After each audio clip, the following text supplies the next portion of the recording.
Let's take a look at the tropics, and this morning there's no areas that we're watching off the coast of the Atlantic or the Gulf. However, out in the eastern Atlantic, the main development region, we've got our eyes in this area of investigation. Now, this is new this morning. The Hurricane Center is now designating this an invest, so it's not just a tropical wave, it's a cluster of thunderstorms.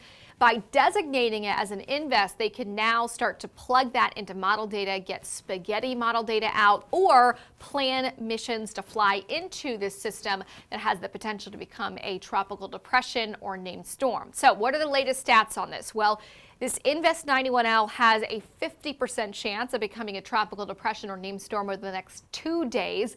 And then that chance gets a lot higher as we get into the end of the weekend and early next week. That chance of development goes up to 80%. And you see this red polygon on the map. This is showing the general area that this area of investigation is going to go.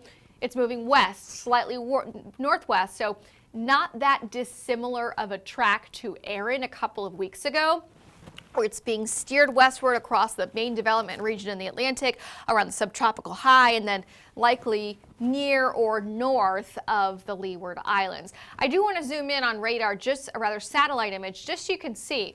It's a pretty good cluster of thunderstorms there on this graphic.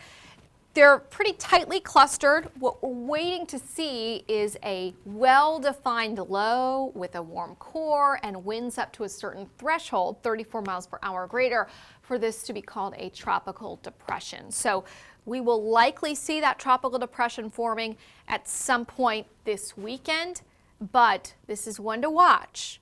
Regardless of where it goes, we know that the ingredients are probably going to come together for this thing to strengthen a little bit more than that.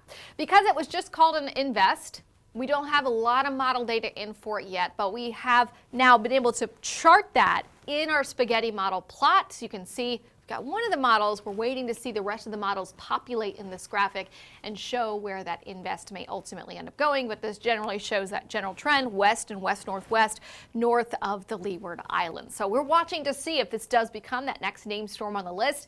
There hasn't been much so far this season. I know we're not to the peak of hurricane season yet, but in the month of September, historically, things get a lot more active. We are only up to Fernand so far. We're waiting on Gabriel to form, so that could be what this ends up becoming by the end of the weekend or early next week, and then we'll keep going down the list if we see more and more storm names listed. But we are just right around the corner for the peak of hurricane season. That is September 10th. That is the date on the calendar when, over 100 years of data, the most tropical storms and hurricanes in the Atlantic Basin have been on the map. So this is just a tropical timeline that shows you the entire hurricane season from June 1st to November 30th. How many tropical storms and hurricanes have we seen per date in the calendar? Really, the back half of August or September, October are active months for us. Every year, though, is different, and every storm is different. It just takes one storm to make it a bad year, and certainly a bad year for you specifically. So on this National Preparedness Month, always be prepared for what might lie ahead this hurricane season.